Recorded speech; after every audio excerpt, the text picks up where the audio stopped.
Hello everyone, welcome to Hindi voice. Vyomkesh और मैं पिछले फाल्गुन महीने में बीरेन बाबू की बेटी की शादी के अवसर पर 2 दिनों के लिए कलकत्ता से बाहर गए थे। शहर प्राचीन और गंदा है। कलकत्ता से केवल 3 घंटे की ड्राइव। अगर हमें ट्रेन नहीं बदलनी होती तो हम कम समय में जा सकते थे। बीरेन बाबू के साथ हमारा पुराना नाता है।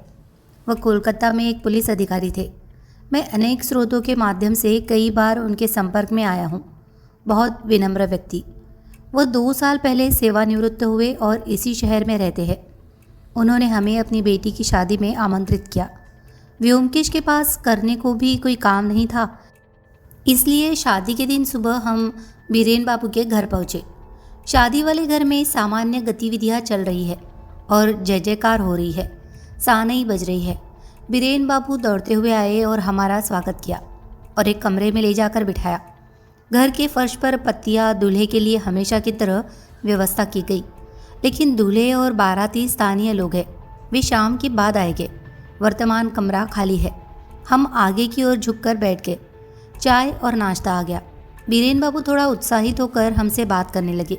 ये देखकर व्योमकेश ने कहा, तुम बेटी वाले हो, आज कैसे बैठकर बातें कर सकते हो? जाओ काम करो। बीरेन बाबू कुछ अविश्वास से इधर उधर देख ही रहे थे कि घर के बाहर से आवाज़ सुनाई दी। बीरेन कहाँ है? मैं यह देखने आया हूँ कि तुमने मेरी बेटी की शादी तय की है या नहीं। ये दादा है। बीरेन बाबू जल्दी से एक वृद्ध सज्जन को कमरे में ले आए। अच्छा हुआ कि आप आ गए। वे मेरे 2 दोस्त हैं कोलकाता से। नाम तो आप जानते ही हैं, हमारी पार्टी के लोग। वह प्रसिद्ध व्योमकेश बख्शी है और वह सुलेखक अजीत बनर्जी है। मैंने नाम सुना है, कहते हुए सज्जन ने हमारी ओर तीव्र दृष्टि से देखा। बीरेन बाबू ने कहा, ये नीलमणि मजूमदार है। नामजादा एक पुलिस अधिकारी थे जो अब सेवानिवृत्त हो चुके हैं। हमने भी सज्जन को देखा। गोरा, लंबा, 60 से अधिक का दिखता है, लेकिन शरीर मजबूत है। रीढ़ की हड्डी उसकी भुजाओं की तरह मजबूत और सीधी है। उसके चेहरे को देखकर लग रहा है कि वो कोई मजबूत लाल बालों वाला आदमी है। आवाज़ का स्वर गंभीर है। व्योमकेश ने कहा, बैठने का आदेश दीजिए। नीलमणि मजूमदार ने अपनी लाठी वाला हाथ उठाया और झुककर सामने बैठ गए। बीरेन बाबू ने कहा, नीलमणि दा, तुम एक कहानी बताओ। मैं बस। व्योमकेश ने कहा, हाँ हाँ, आप चले जाइए।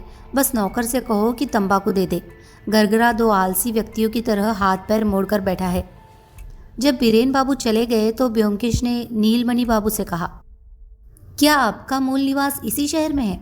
नीलमणि बाबू ने सिर हिलाकर कहा, नहीं, मूल निवास पूर्वी बंगाल में था, लेकिन ये सब खत्म हो गया। रिटायर होने के बाद बुढ़ापे में कहाँ जाऊँगा, इसीलिए यहाँ हूँ। व्योमकेश ने कहा, तुम्हारे यहाँ रिश्तेदार है? नील बाबू ने कहा, मेरा कोई रिश्तेदार नहीं है। कभी शादी नहीं की, जीवन भर सिर्फ काम किया। पुलिस के काम से एक आकर्षण है। मैंने अपना पूरा दिल अपने काम में लगा दिया। फिर जब मैं रिटायर हुआ तो इसी शहर में रहा। मुझे इस शहर से नाता है। जब मैं पहली बार सब इंस्पेक्टर के रूप में पुलिस बल में शामिल हुआ तो मैं इसी शहर में तैनात था। मैं इस शहर से फिर रिटायर हो गया। व्योमकेश ने हंसते हुए कहा, शहर पर माया छा गई है। आप कितने समय से सेवानिवृत्त है? इसी समय नौकर आया और दोनों कारगरों के सिर पर तंबाकू की 2 छड़ियाँ रखकर चला गया। नीलमणि बाबू ने एक गरगरा रीढ़ ले लिया। दूसरा व्योमकेश के पास था। कुछ देर तक चुपचाप धूम्रपान किया। घर उत्तम तंबाकू की धुएं की गंध से भर गया। व्योमकेश को पहली बार देखकर और उसे जानने के बाद कई लोग बेहद उत्सुकता से उसे देखते हैं। नीलमणि बाबू ने भी उसे तंबाकू पीते हुए देखा, लेकिन उसके निरीक्षण में थोड़ी अजीबता थी।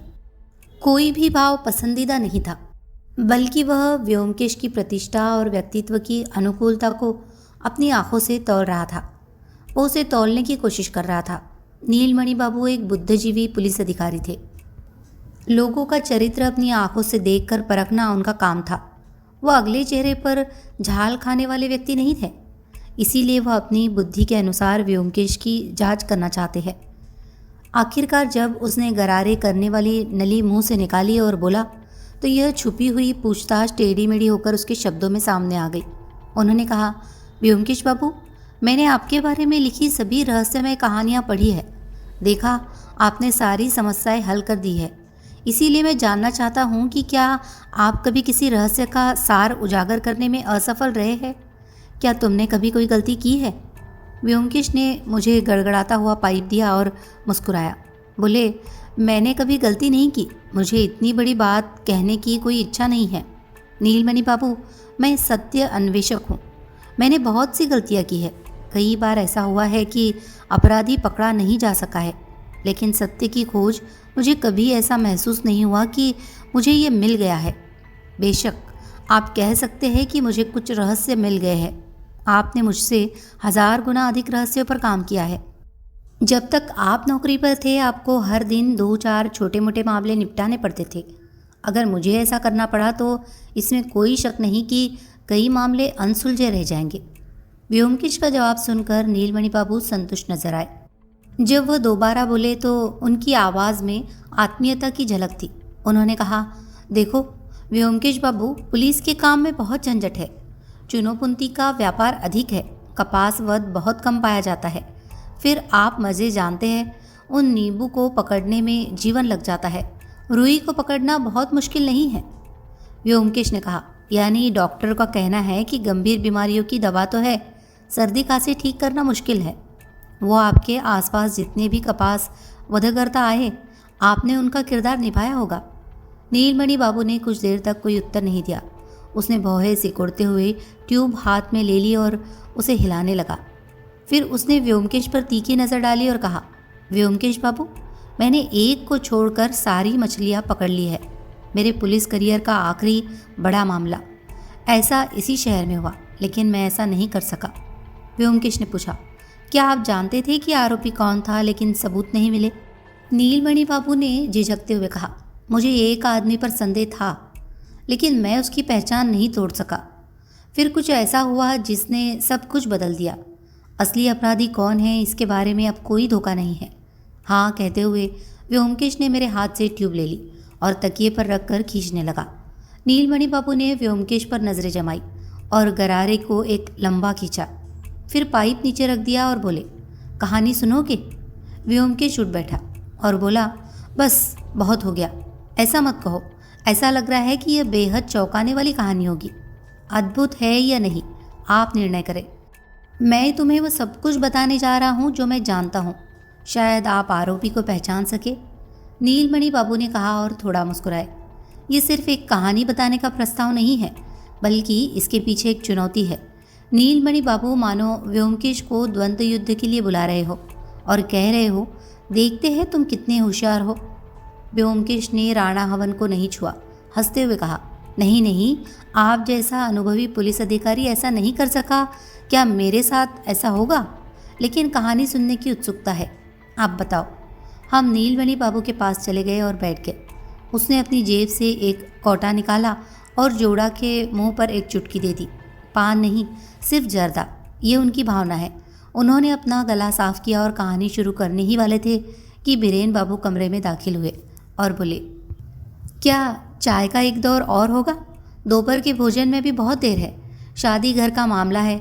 व्योमकेश ने कहा, चाय लाओ और इसके साथ तंबाकू की एक और चौड़ाई। हम अपने सामने चाय का कप और बाएं हाथ में गरारा पाइप लेकर बैठ गए। नीलमणि मजूमदार ने अपनी चिर परिचित गंभीर आवाज़ में कहानी सुनानी शुरू की। रिटायर होने से 3 साल पहले नीलमणि बाबू इस जिले के सदर थाने के मुखिया बने थे।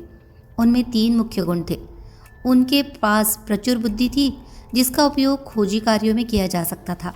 वह बहुत सक्रिय था और उन्होंने रिश्वत नहीं ली। पुलिस महकमे में इस शहर को डागी सिटी के नाम से जाना जाता था। यहाँ हत्याएं और अन्य अवैध गतिविधियाँ हुई। नीलमणि बाबू इस शहर से पूर्व से परिचित थे, शहर का इतिहास जानते थे। उन्होंने आकर शासन का भार दृढ़तापूर्वक उठाया। 1.5 साल बीत गया।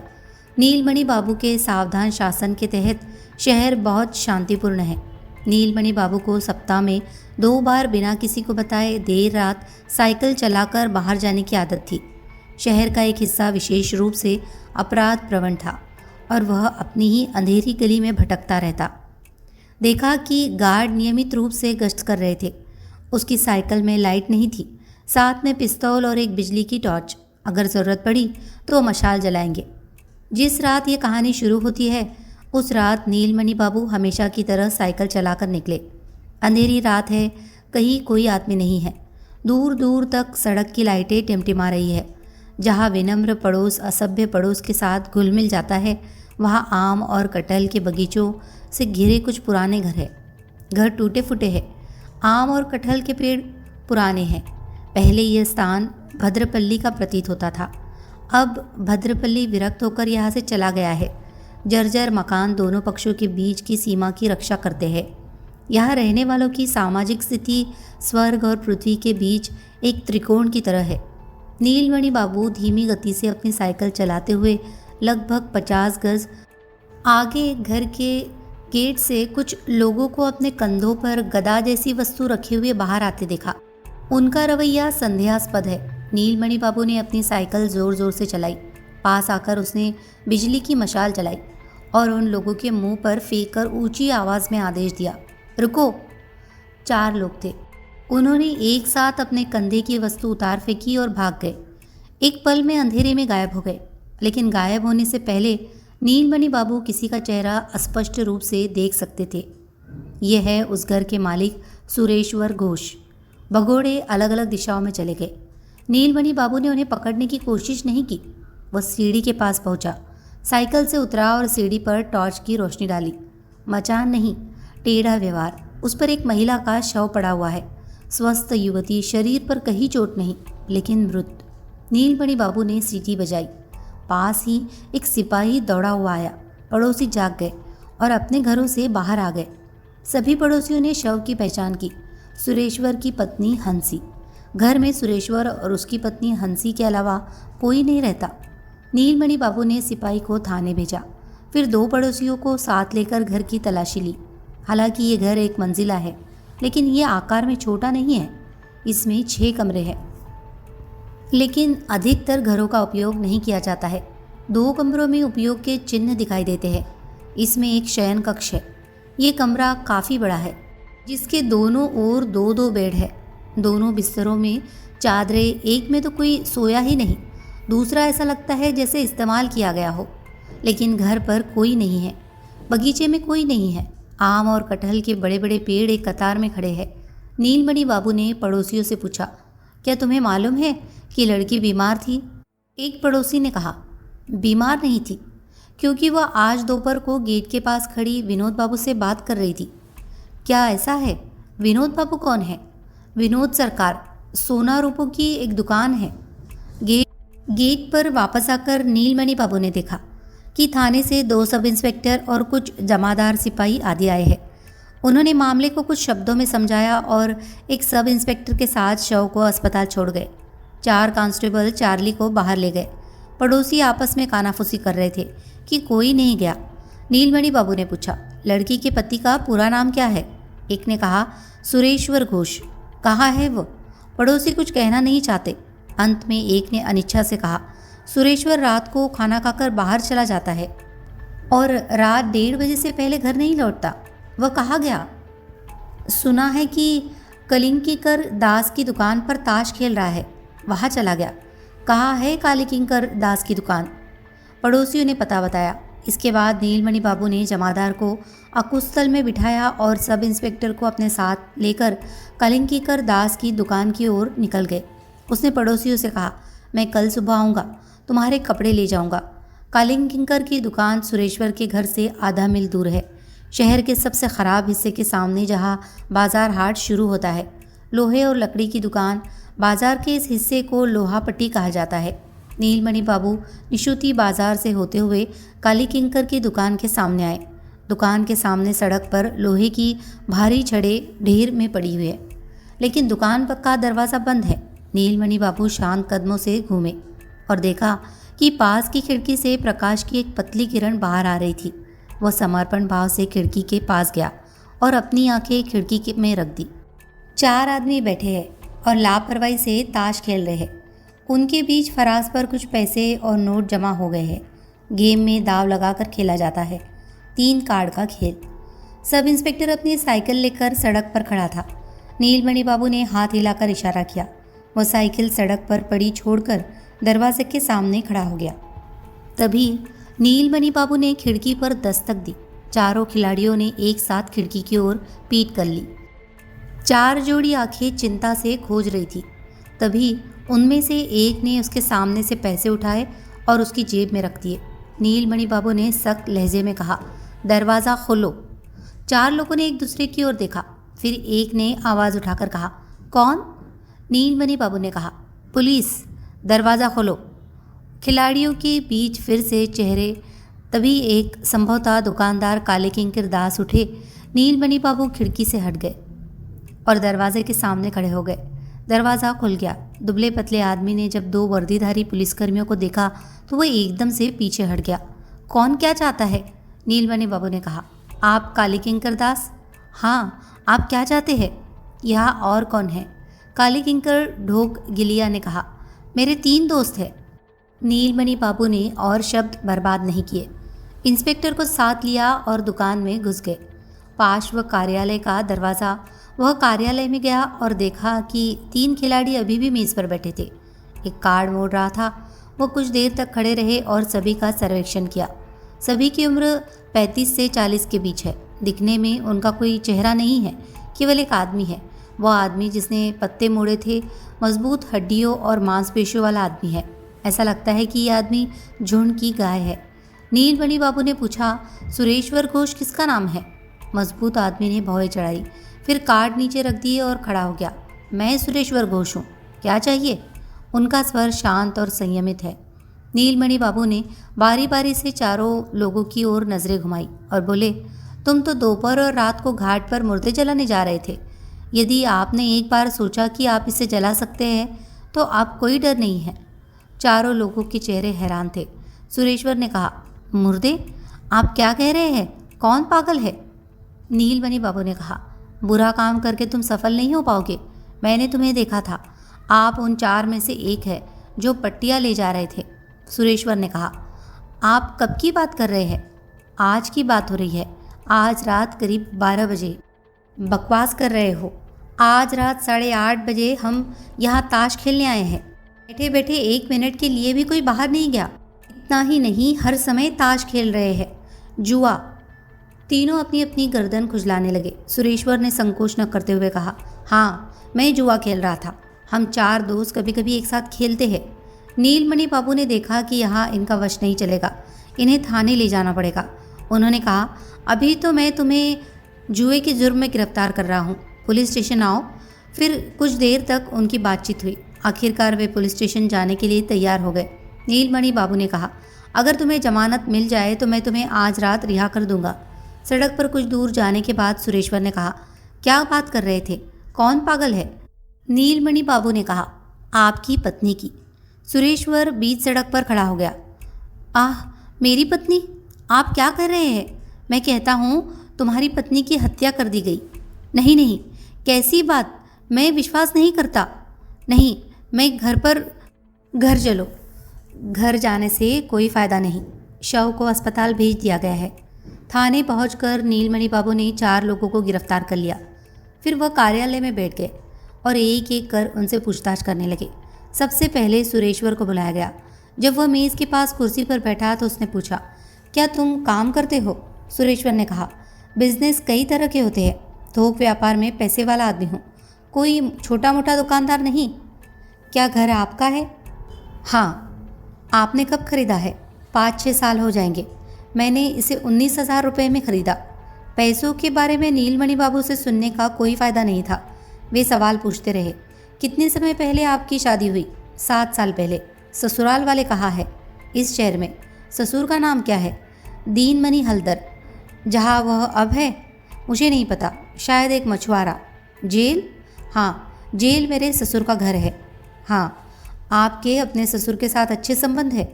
मैंने उसे कई दिनों से नहीं देखा। नीलमणि बाबू ने थोड़ी देर के लिए अपनी आंखें सिकोड़ ली। अंत में उन्होंने कहा, अपनी पत्नी के साथ आपके संबंध कैसे है? थोड़ी झिझक के बाद सुरेश्वर ने कहा, शादी के 7 साल बाद जितना संभव हो सका अवसर मिला। कोई भी लड़का नहीं? नहीं, पत्नी बांझ है। नीलमणि बाबू ने उंगली उठाकर कहा, आज रात 12 बजे और तुम्हारे दोस्त तुम्हारी पत्नी की लाश घर से बाहर ले जा रहे थे। मैंने टॉर्च की रोशनी में तुम्हें देखा। सुरेश्वर ने शांत स्वर में कहा, आप गलत है। रात के 12 बजे मैं और मेरे दोस्त काली किंकर की दुकान पर ताश खेल रहे थे। हाँ, आपकी पत्नी का चरित्र कैसा था? लड़की का चरित्र कौन बता सकता है, लेकिन पड़ोसियों ने बदनामी कर दी। कैसा बुरा नाम? मैं रात को घर लौटता हूँ। कुछ महीनों तक कोई न कोई बगीचे में आता था और मुस्कुराकर मिलता था। क्या तुमने अपनी पत्नी से इस बारे में पूछा? मैंने पूछा। उसने सब झूठ बोला। और कुछ? और क्या, एक बार मैंने हंसी की अलमारी खोली तो उसमें से कुछ आभूषण देखे जो मैंने उसे नहीं दिए थे। तुम्हें पत्नी के पास से गहने कहाँ मिले? खोज से क्या होगा? अगर कोई महिला बिगड़ना चाहे तो उसे कोई नहीं रोक सकता, लेकिन यह मार सकता है। मैंने हंसी को नहीं मारा। नीलमणि बाबू विभिन्न तरीकों से उनसे जिरह करते रहे, लेकिन सुरेश्वर को प्रभावित नहीं कर सके, बल्कि उनकी लाजवाब बेबाकी सच बयां करती नजर आती है। सुरेश्वर को वापस दरबार में भेजकर नीलमणि बाबू ने काली किंकर को बुलाया।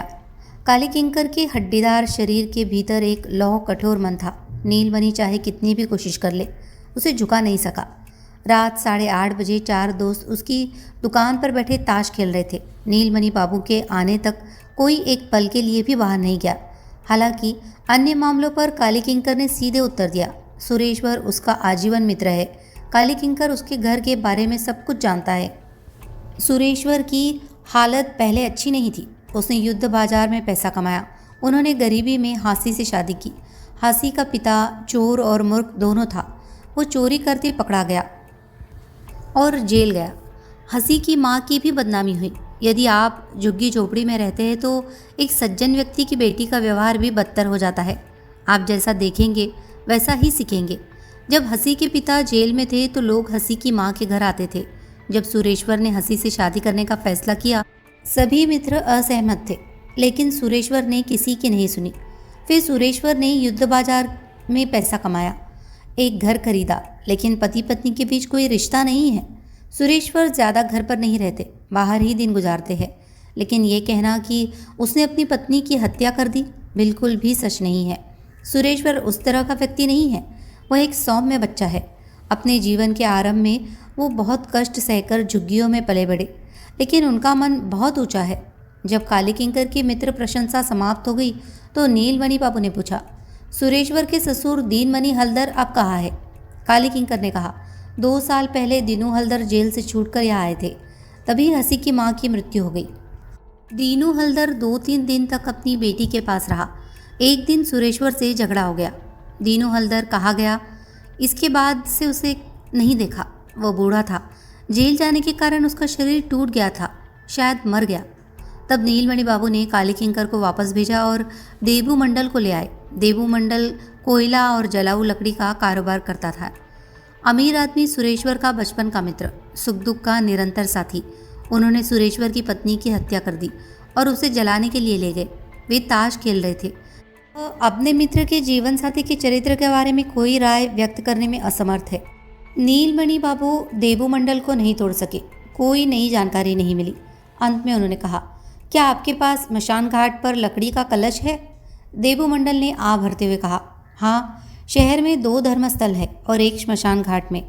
नीलमणि बाबू कुछ देर तक अपनी ड्रिंक को सिकुड़ी हुई आंखों से देखते रहे और बोले, क्या अब तुम सच बताओगे? देबू मंडल ने कहा, मैं सच कह रहा हूँ। चौथे शख्स का नाम विलास दत्ता है।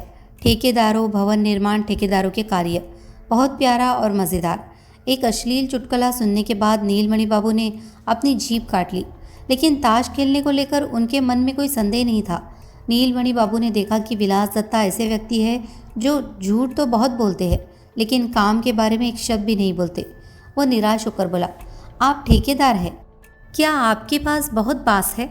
विलास दत्ता ने कहा, बैकी के पास बांस है, एस्तर के पास बांस है, क्या यह मचान के लिए आवश्यक है? नीलमणि बाबू ने कहा, हाँ, रस्सी बांधना भी ज़रूरी है।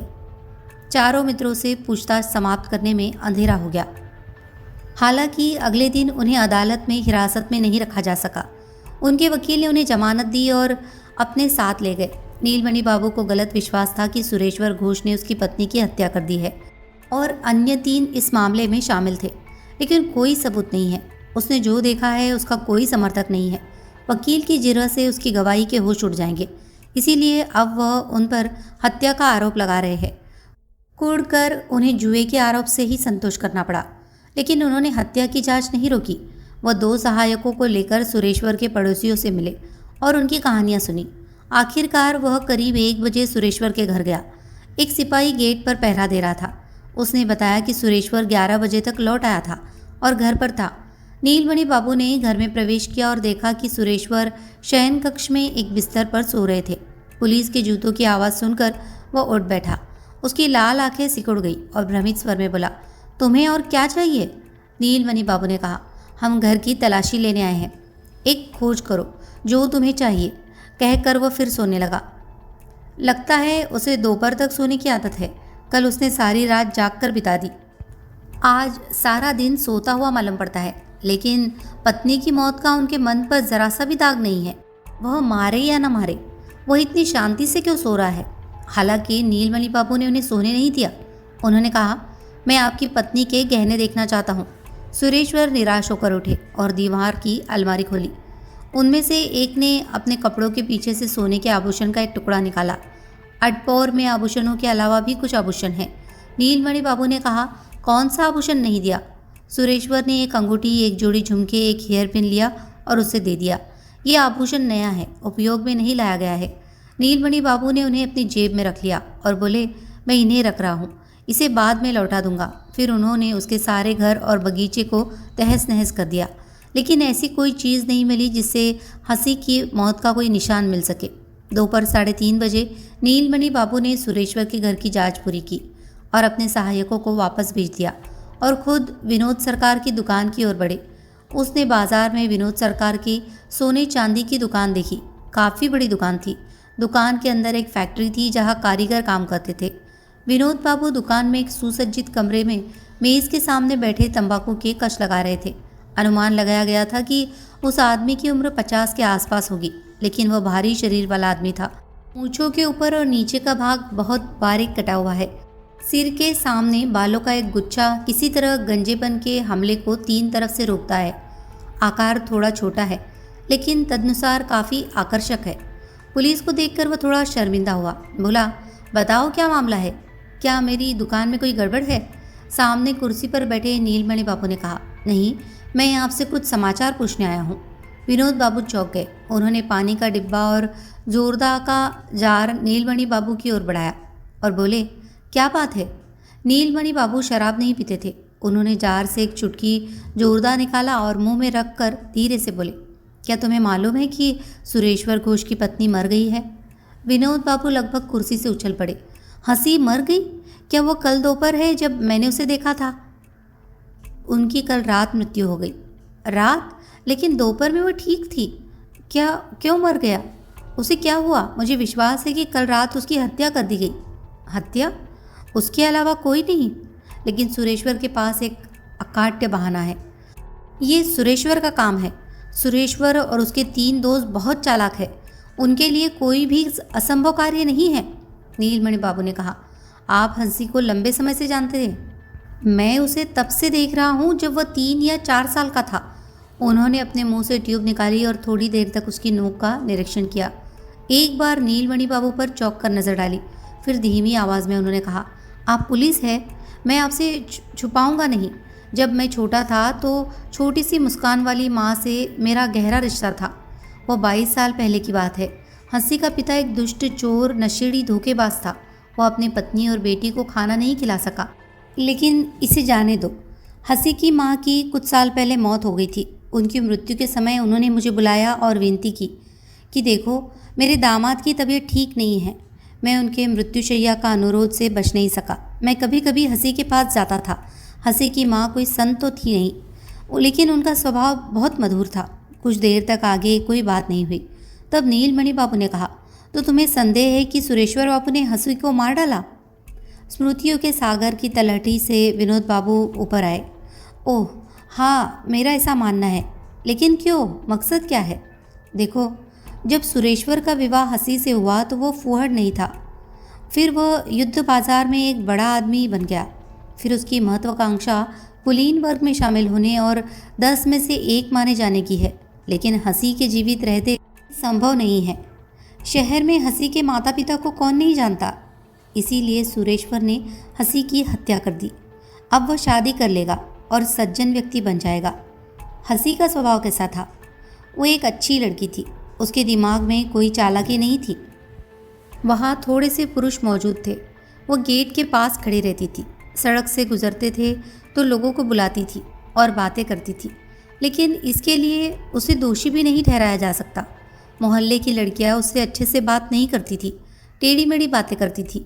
हंसी भी इंसान थी, उसे भी बात करने के लिए लोगों की ज़रूरत थी। मैंने मजबूर किया, मैं कह सकता हूँ। चाहे उसमें और कितनी भी खामियां हों, वो बुरी नहीं थी। नीलमणि बाबू ने कटोरे से जोरदा के मुंह पर एक और टिप दी। फिर जेब से गहने निकालकर विनोद बाबू के सामने रख दिए। देखो, क्या तुम इन्हें पहचान सकते हो?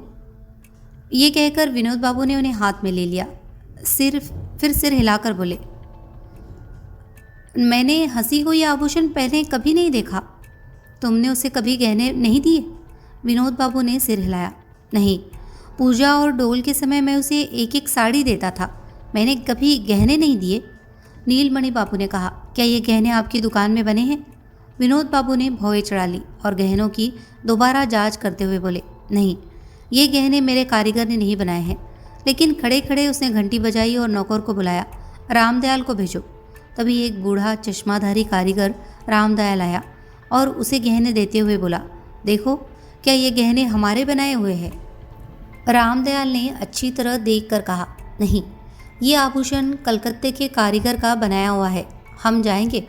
नीलमणि बाबू भी उठे, गहने जेब में रखे और बोले, ज़रूरत पड़ी तो आज उठूँगा, फिर आ जाऊँगा, जब चाहो आ जाना। उस शाम नीलमणि बाबू सिविल सर्जन मेजर बर्मन के बंगले पर गए। बंगले में कार्यालय मेजर बर्मन दिन का कामकाज खत्म करके उठ रहे थे तो नीलमणि बाबू ने कहा, मैं खबर लेने आया था। मेजर बर्मन ने कहा, बैठो, मुझे पीएम करे, रिपोर्ट कल मिलेगी। आपने क्या देखा? मौत का समय रात के लगभग 10 बजे। मृत्यु का कारण, जहाँ तक मैं देख सकता था, चोट का कोई निशान नहीं था। जहर है या नहीं? मेजर बर्मन ने सिगार उठाया और धीरे से खींचा। जहर नहीं, बड़े आश्चर्यपूर्वक मारा गया। क्या आपके संदिग्धों में कोई सैन्य पुरुष भी है? नीलमणि बाबू ने कहा, कोई मिलिट्री मैन नहीं है, लेकिन युद्ध के दौरान लड़की का पति एक सैन्य ठेकेदार था जो गोराड़ के संपर्क में आया। क्या बात? मेजर बर्मन ने कहा, लड़की के शरीर पर चोट के निशान बाहर से दिखाई नहीं दे रहे हैं, लेकिन उसके गले का कार्टिलेज, जिसे थायराइड कार्टिलेज कहा जाता है, पूरी तरह से कुचल गया है। नीलमणि बाबू ने स्थिर दृष्टि से कहा, मेरा मतलब है कि उसका गला घोट दिया गया है। नहीं, गला घोटने पर त्वचा पर उंगलियों के निशान थे और गला घोटने में कोई भिन्नता नहीं है। लेकिन मेजर बर्मन ने कई बार सिगरेट का धुआं छोड़ते हुए कहा, पिछले महान युद्ध में सैनिकों के लिए निहत्थे युद्ध की कला सिखाई गई थी, तुम्हें पता है? नहीं, वो किस तरह का है? सोचो, जंगल में युद्ध हो रहा है, आप एक सशस्त्र शत्रु द्वारा निहत्थे पकड़े गए हैं, भागने का कोई रास्ता नहीं है। अगर तुमने भागने की कोशिश की तो वह तुम्हें गोली मार देगा। ऐसे में खुद को सुरक्षित रखने का क्या तरीका है? आप शत्रु के दाहिनी ओर चले, फिर अचानक उसकी ओर मुड़े और दाहिने हाथ से उसकी गर्दन पर जोरदार प्रहार किया। थायराइड उपास्थि फट गई, तुरंत मौत, तत्काल मौत। हाँ, यदि गला घोटा जाता है तो पीड़ित मुक्त होने के लिए लड़ने की कोशिश करता है, इसमें तत्काल मृत्यु नहीं है। नीलमणि बाबू कुछ देर चुप रहे और बोले, आश्चर्य, तुम्हें कोई शक नहीं कि लड़की इस तरह मर गई? इसमें कोई शक नहीं। अच्छा, आज उठो, कल सुबह मैं लोगों को रिपोर्ट के लिए भेजूंगा। नीलमणि बाबू थाने वापस आए। उसे इस बात में कोई संदेह नहीं है कि सुरेश्वर ने ही हंसी की हत्या की है, लेकिन वहाँ एक जाल है। जो आदमी रात को आया और हंसी से मिला, कौन है वह? क्या उसने हंसी को गहने दिए थे? उसका हंसी से क्या रिश्ता है? यदि वह हंसी का दोस्त है तो वह हंसी को क्यों मारेगा? उस रात और कुछ नहीं हुआ। अगली सुबह नीलमणि बाबू एक सब इंस्पेक्टर और एक लेखक जमादार के साथ फिर सुरेश्वर के घर गए। वह आज की तरह सुरेश्वर से कबूलनामा लेगा। सुरेश्वर के घर का सामने का दरवाज़ा खुला था। घर में कोई नहीं लग रहा था। 2-4 बार चिल्लाने के बाद नीलमणि बाबू अपने साथियों के साथ अंदर दाखिल हुए। वे शयन कक्ष के खुले दरवाजे के सामने रुक गए। सुरेश्वर फर्श पर लेटे हुए हैं। कल रात सुरेश्वर रोजाना की तरह ताश खेलने के लिए कालिंकिंकर की दुकान पर गया। रात करीब 12 बजे वो घर लौटा। उसके बाद क्या हुआ कोई नहीं जानता। Civil surgeon major Barman Sureshwar ने शव परीक्षण किया और बताया कि उनकी मृत्यु गर्दन की थायराइड उपास्थि के टूटने से हुई। अर्थात जिस प्रकार हंसी की मृत्यु हुई उसी प्रकार सुरेश्वर की भी मृत्यु हुई। कहानी खत्म करने के बाद नीलमणि बाबू कुछ देर तक टहले और मुंह के बल बैठे। फिर मुंह उठाकर बोले, यही बात है। जांच से मुझे जो कुछ पता चला है वह सब मैंने आपको बता दिया है। पहले मुझे सुरेश्वर पर संदेह हुआ। बाद में मैंने देखा कि हंसी और सुरेश्वर को एक ही आदमी ने एक ही तरह से मार डाला। मैं आरोपी को नहीं पकड़ सका। मुझे ये भी पता नहीं चल सका कि आरोपी कौन है। क्या आप बता सकते हैं कि प्रतिवादी कौन है? व्योमकेश गाल पर हाथ रखकर सुन रहा था। बोला, कुछ और सवालों के जवाब दोगे? नीलमणि बाबू ने कहा। अगर मुझे जवाब पता होगा तो मैं ज़रूर दूंगा। व्योमकेश ने कहा। सुरेश्वर का वारिस कौन है? सुरेश्वर का चचेरा भाई। सुरेश्वर ने कोई वसीयत नहीं की। छोटी बहन अनाथ विधवा है। कलकत्ता में जहाँ वह रसोइया थी वही उसे सब कुछ मिला। सुरेश्वर की जिस रात मौत हुई उस रात उनके 3 दोस्त कालीकिंकर, देबू मंडल और विलास दत्ता कहाँ थे? सुरेश्वर के घर जाने के बाद वे तीनों लगभग पूरी रात कालीकिंकर की दुकान पर बैठे रहे और ताश खेलते रहे। मैंने उनमें से प्रत्येक का पीछा किया, उनसे समाचार प्राप्त किया। उन्होंने सुरेश्वर को नहीं मारा। हाँ, क्या विनोद सरकार? नहीं, मुझे विनोद सरकार पर कोई संदेह नहीं था। उसका कोई मकसद नहीं था। वह सुरेश्वर को मार सकता था, लेकिन वह हंसी को क्यों मारेगा? वो तो है। उस समय दीनमणि हल्दर कहाँ थे? मैंने इसे पता किया है। वह 50 मील दूर एक गांव में था। वह पेचिश से पीड़ित था। हिलने डुलने की क्षमता नहीं थी। इसके अलावा उसे इस तरह से हत्या करने की रणनीति कैसे पता चलेगी? हाँ, अच्छा, मुझे कुछ बताओ। क्या आपको लगता है हंसी का चरित्र बुरा था? नहीं, मेरा मानना है कि वह एक अच्छी लड़की थी। व्योमकेश ने भौं सिकोड़कर सोचा। लेकिन उसका खून दोषी था। उसकी माँ का नाम क्या है? अमला। व्योमकेश ने अपनी आंखें उठाई और नीलमणि बाबू के पेय की ओर देखा। वह भी कातर नेत्रों से उसे देखता रहा। उसका शरीर सख्त होने लगा। कुछ देर तक दोनों की आंखें एक दूसरे से चिपकी रही। फिर व्योमकेश ऊपर देखते हुए बैठ गया और बुझी हुई गड़गड़ाहट वाली ट्यूब को अपने हाथ में लेकर बैठ गया। नीलमणि बाबू ने धीरे से कहा, क्या आप कुछ और जानना चाहते हैं? व्योमकेश ने निराशा से सिर हिलाया और कुछ जानने को नहीं है। नीलमणि बाबू ने थोड़ा टेढ़े स्वर में कहा, कुछ समझ में आया? व्योमकेश ने कहा, मैं सब कुछ समझता हूँ नीलमणि बाबू। नीलमणि बाबू कुछ देर तक स्थिर रहे और अंत में बोले, आप सब समझ गए? क्या तुम्हें हत्या समझ में आई? मैं समझता हूँ। सुरेश्वर ने हंसी को मार डाला। क्या ऐसा है? तो सुरेश्वर की हत्या किसने की? सुरेश्वर मारा गया। हंसी का जनक, हंसी के पिता। लेकिन दीनमणि हल्दर तब 50 मील दूर थे। मैंने दीनमणि हल्दर के बारे में बात नहीं की। मैंने हंसी के पिता के बारे में बात की। वो पिता जिसने हंसी को जन्म दिया। नीलमणि बाबू चुपचाप बैठे रहे। मुझे उसके चेहरे से खून बहता हुआ दिखाई देने लगा। जब वह आखिरकार बोला तो उसकी आवाज़ अब गंभीर नहीं रही। उसने धीमी फुसफुसाहट में कहा, जन्मदाता। आप किसके बारे में बात कर रहे हैं? व्योमकेश ने उदास होकर सिर हिलाया और कहा, आप जानते हैं कि मैं किसके बारे में बात कर रहा हूँ। नीलमणि बाबू, अच्छा होता कि तुम मुझे कहानी न सुनाते। उसके बाद नीलमणि बाबू जो कहते वो सुनाई नहीं देता था। बीरेन बाबू ने प्रवेश किया और कहा, व्योमकेश बाबू, खाना तैयार है, स्नान करो। नीलमणि दा, क्यों तुम भी यही दोपहर का भोजन नहीं करते? नीलमणि बाबू कांपते हुए उठ गए। नहीं नहीं, मैं चलता हूँ, बहुत देर हो चुकी है। वह जल्दी से चला गया। उन्होंने हमारी ओर ध्यान नहीं दिया। खाना खत्म करने के बाद हम दोनों ने एक दूसरे की तरफ देखा और हम घूम रहे थे। मैंने कहा, मुझे बताओ कि तुम कैसे समझते हो? व्योमकेश ने कहा, नीलमणि बाबू की कहानियाँ सुनकर ऐसा लगता था कि उनमें हंसी के प्रति पूर्वाग्रह है, लेकिन उनकी कहानी के अनुसार उन्होंने हंसी को कभी जीवित नहीं देखा। उसके चरित्र के बारे में उपलब्ध साक्ष्य उसे परस्त्रीग्रामी सन्यासी मानने का कोई कारण नहीं देते। वो पागल थी। उसके पति को उस पर शक था। रात में एक अनजान आदमी उससे मिलने आता था, लेकिन नीलमणि बाबू का उसके प्रति पूर्वाग्रह क्यों? हंसी की माँ अमला भी सीधा सावित्री नहीं थी। अमला के पति दीनमणि हालदा के जेल खाने के पालतू बन गए। कभी कभी उन्हें रिहा कर दिया जाता था और वे वापस जेल चले जाते थे। दीनमणि हालदा हंसी के जनक नहीं हो सकते। विनोद सरकार हंसी के जनक नहीं है।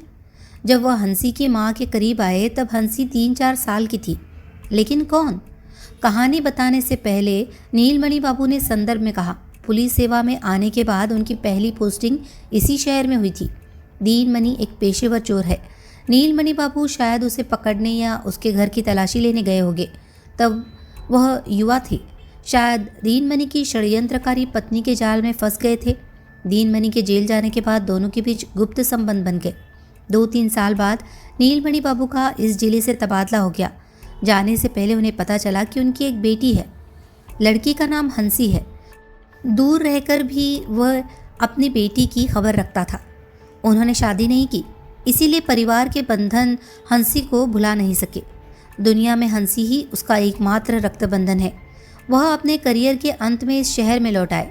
तभी हंसी की माँ की मृत्यु हो गई। हंसी की शादी हो गई। नीलमणि बाबू को देर रात साइकिल चलाकर शहर का निरीक्षण करने की आदत थी। उस समय वो हंसी से मिलने जाते थे। उसे 1 या 2 छोटे आभूषण दे देते थे।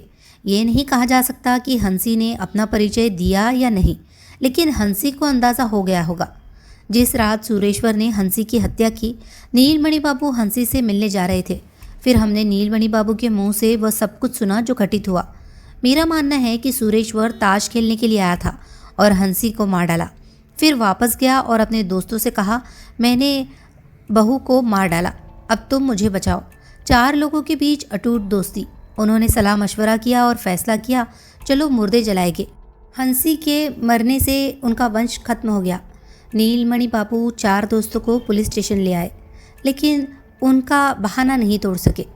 जब उसने देखा कि वह अपनी बेटी के हत्यारे को फांसी नहीं दे सकता, तो उसने खुद ही उसे मारने का फैसला किया। उसने अब देर नहीं की और हंसी की मौत के 24 घंटे के भीतर ही सुरेश्वर की हत्या कर दी। लेकिन सोचो, जिस तरह से मैंने कहानी तैयार की है, शुरुआत में ये एक अनुमान है। ये धारणा तभी सच हो सकती है जब यह निश्चित रूप से ज्ञात हो कि नीलमणि बाबू हंसी के पिता है। मैंने उनके लिए जाल बिछाया।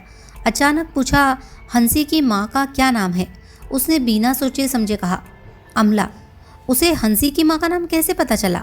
10 साल पहले उनकी मृत्यु हो गई और मामले में उनके नाम का कभी उल्लेख नहीं किया गया। लेकिन नीलमणि बाबू को कैसे पता चला, इसमें कोई संदेह नहीं था। मेरे सामने हंसी की माँ का नाम लेते ही उसे एहसास हो गया कि वह अनजाने में जाल में फंस गया है। मैंने भी उसका चेहरा देखा और समझ गया कि मेरा जाल फेल नहीं हुआ है। नीलमणि बाबू के अज्ञात आरोपी खुद नीलमणि बाबू है।